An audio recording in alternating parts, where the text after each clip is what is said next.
இங்கிலாந்தின் புதிய பிரதமர் நியமனம் செய்யப்பட்டிருக்கிறார். சற்று முன்னர் ரிஷி சுனக் அவர்கள் ராஜினாமாவை ஏற்ற இங்கிலாந்து அரசர் தற்போது கேர் ஸ்டார்மரை இங்கிலாந்தின் புதிய பிரதமராக நியமனம் செய்து இங்கிலாந்து அரசர் சார்லஸ் உத்தரவு பிறப்பித்திருக்கிறார். முழு விவரங்களோடு இணைகிறார் நமது சிறப்பு செய்தியாளர் ஹரிஹரன். வணக்கம் ஹரிஹரன், இது குறித்தான கூடுதல் விவரங்கள் என்ன?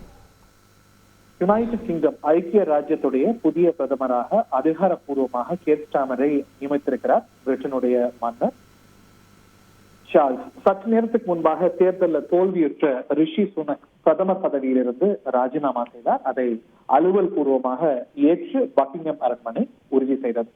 தனது மனைவி லேடி விக்டோரியாவுடன் சற்று நேரத்துக்கு முன்பாக பக்கிங்ஹாம் அரண்மனைக்கு சென்றார் கேர் ஸ்டார்மர். லேபர் கட்சியுடைய தலைவர் ஆட்சி அமைக்கிறதுக்கான சம்பிரதாய பூர்வமாக அழைப்பை பிரிட்டனுடைய மன்னர் கேர் ஸ்டார்மருக்கு விடுக்க அதை ஏற்றுக்கொண்டார். அதை தொடர்ந்து கிசிங் ஆஃப் ஹேண்ட்ஸ் என்ற ஒரு சம்பிரதாயம் உண்டு. அதாவது பழைய காலத்துலலாம் மன்னருடைய கைகளை முத்தமிடுவாங்க பிரதமரா தேர்வு செய்யறவங்க. ஆனா அந்த நடைமுறை இப்பொழுது இல்லை. ஆனா அந்த சம்பிரதாயத்துக்கு கிசிங் ஆஃப் ஹேண்ட்ஸ் என்று பெயர்.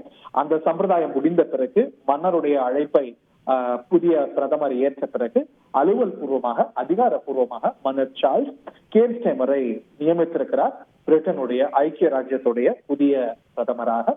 2020 முதல் எதிர்கட்சி தலைவராக லேபர் கட்சியுடைய தலைவராக இருந்து வந்தவர்.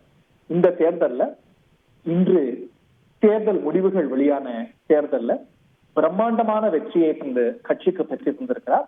கேர் ஸ்டார்மர் பிரிட்டனுடைய புதிய பிரதமராக பொறுப்பேற்றுக் கொண்டிருக்கிறார்.